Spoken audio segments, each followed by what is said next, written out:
Hello students, today we are going to talk about listening. Listening PT का एक बहुत easy task है compare to reading. तो सबसे पहले हम आज बात करेंगे इसके मार्क्स डिस्ट्रीब्यूशन की। क्या क्या टास्क इंपॉर्टेंट है, क्या क्या हमें अवॉइड करने वाली चीज़ें हैं इसमें। सबसे पहले हम बात करते हैं इसके मार्क्स डिस्ट्रीब्यूशन की। लिसनिंग एक ऐसा टास्क है जो आपके ओवरऑल स्कोर को, राइटिंग के स्कोर को, रीडिंग के स्कोर को बूस्ट करता है। जो टास्क सबसे पहले इसमें आता है लिसनिंग में वो है समराइज स्पोकन टेक्स्ट। उसके बाद fill in the blanks, multiple choice question, single answers, multiple choice questions, multiple answers, select missing words, highlight correct summary और राइट फ्रॉम डिक्टेशंस। खुद के लिसनिंग के 8 टास्क होते हैं, जिसमें से 4 बहुत इंपॉर्टेंट हैं। 4 ऐसे हैं टास्क जो हमारा बहुत ज़्यादा टाइम कंज्यूम करते हैं और सबसे ज़्यादा मार्क्स जिसमें हमें मिलते हैं।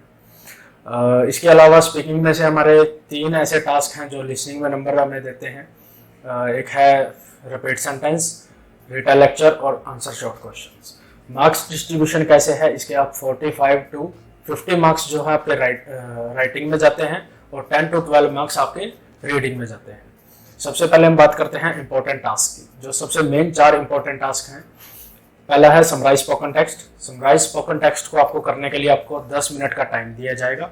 आपके पास 60 to 90 सेकंड्स की एक ऑडियो प्ले की जाएगी। उस ऑडियो में से आपने इंपॉर्टेंट जो आपको कीवर्ड्स हैं वो उठाने हैं।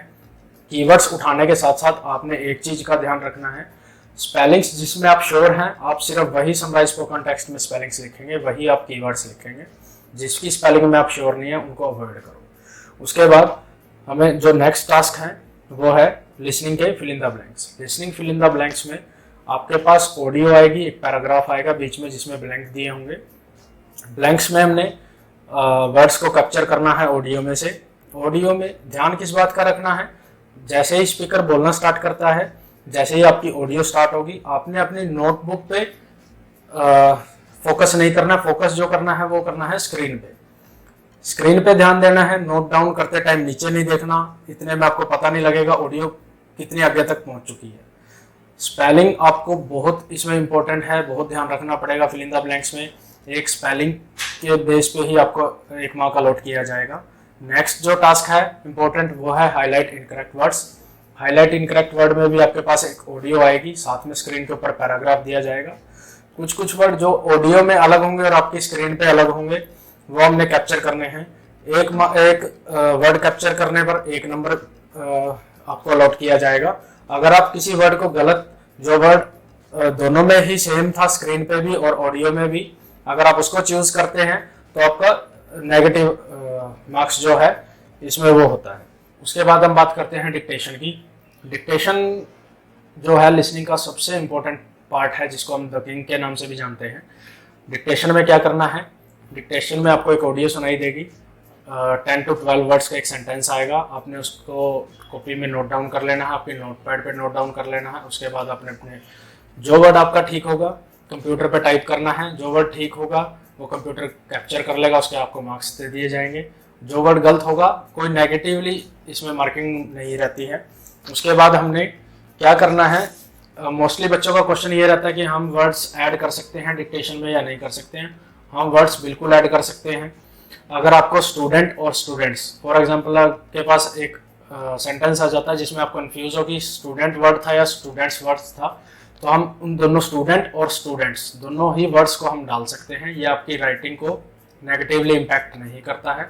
फर्स्ट लेटर का ध्यान रखना है, हमेशा कैपिटल होना चाहिए और लास्ट में फुल स्टॉप का ध्यान रखना है।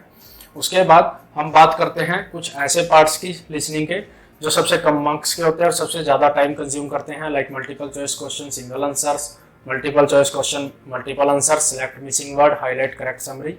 इसमें हमने ध्यान क्या रखना है, हमने ऑडियो के चलते चलते ही हमारा आंसर हमने सेलेक्ट कर लेना है। अगर आपको ऑडियो के चलते चलते आंसर नहीं समझ आ रहा है तो आपने एक 1 शॉट में एक ऑप्शन चूज करना है। 5 to 10 सेकंड लगाने हैं ऑडियो खत्म होने के बाद, इससे ज़्यादा आपने टाइम कंज्यूम नहीं करना, नहीं तो डिक्टेशन में आपका टाइम कम रह जाएगा। लिसनिंग में सबसे इंपॉर्टेंट जो बात है वो टाइम मैनेजमेंट की है। सबसे पहला टास्क समराइज स्पोकन टेक्स्ट को करने के लिए आपको 10 मिनट का टाइम मिलता है। 10 मिनट के अंदर ऑडियो का टाइम भी है इसमें, जो 10 मिनट के अंदर ही इंक्लूड होता है। 10 मिनट में आपने अपने कीवर्ड्स को नोट डाउन करना है। कीवर्ड्स नोट डाउन करने के बाद अगर आप फॉर्मेट लिखते हो तो ठीक है, आपने इतना ग्रामर पे और वोकैब की टेंशन नहीं लेनी है। उसके बाद 10 मिनट जो हैं उनका कोई रोल ओवर टाइम नहीं है। 10 मिनट को रीड प्रूफ करना है उस जो आपने पैराग्राफ लिखा है, जो समराइज स्पोकन टेक्स्ट लिखा है। उसके बाद आपने फिल इन द ब्लैंक्स में स्पेलिंग सबसे इंपॉर्टेंट है। राइट फ्रॉम डिक्टेशन में कैचिंग पावर, कंसंट्रेशन से सेंटेंस को सुनना है। रिपीट सेंटेंस और डिक्टेशन दोनों को हमेशा ही एज अ मैसेज आपको सुनना है। कुछ ना कुछ स्पीकर ने उसमें मैसेज दिया हुआ, आपने मैसेज को ध्यान से सुनना है, तब आपको रिपीट सेंटेंस और डिक्टेशन को समझने में बहुत हेल्प होगी।